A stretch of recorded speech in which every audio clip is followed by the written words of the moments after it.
Doctor আসতে পারি? হ্যাঁ আসেন। জি আমি কাশেম।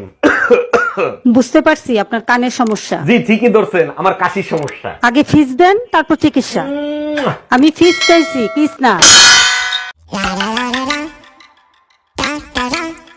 আরে ভাবি, ভাইরে দেখলাম রাগ করে চলে গেল, কি হয়েছে বলেন তো? আরে ভাই বলেন না, সকালে একটা কিস করছে, আমি 50টা টাকা চাইছি তাই দিল না। এইটা কোনো কথা বললেন? ভাই কিস করছে তার জন্য আপনারা টাকা দিবে? স্বামী বলেই তো 50 টাকা চাইছি, সবাই তো 100 টাকা দেয়।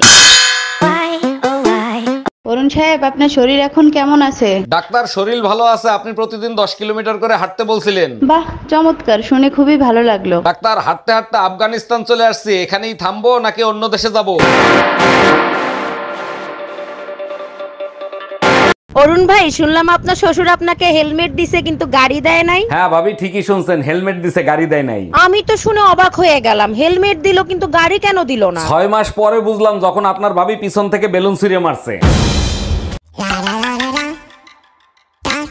এই আজকে অনেক গরম পড়ছে, মশারি টানাতে হবে না? তুমি বললেই হবে, কি পরিমাণে মশা পড়ছে দেখছো? মশাই খেলে আমারে খাবে, তাতে তোমার কি? কি বলো এগুলো? তোমার প্রতি কি আমার কোনো দায়িত্ব কর্তব্য নাই? সত্যি তোমার মতো বউ পেয়ে আমি ধন্য। তোমার রক্ত শুধু আমি খাবো আর কেউ না। অরুণ ভাই, রোমিও তো আপনার ভালো বন্ধু, আপনার গালিগালাজ করতেছে কেন? সব সময় বলতো আমার জন্য জান দিয়ে দেবে, এখন দিচ্ছে না। আরে ভাই, জান দিলে তো মইরা যাবে, তাতে আপনার কি লাভ হবে? আরে ওর জান চাই নাই তো, ও আপনারে জান বলে ডাকে না, সেই জান চাইছি। এই, তোমাকে দেখে পাশের বাসার ভাবি হাসলো কেন? আরে ভাবি আমারে দেখে কেন হাসছে তা আমি কি করে কব? সত্যি করে বলো, তোমাকে দেখে কেন হাসলো? মনে হয় ভাইয়ের ঈদের ছুটি শেষ হয়ে গেছে। আজকে তোর চেহারা নকশাই পাল্টাই ফেলবো।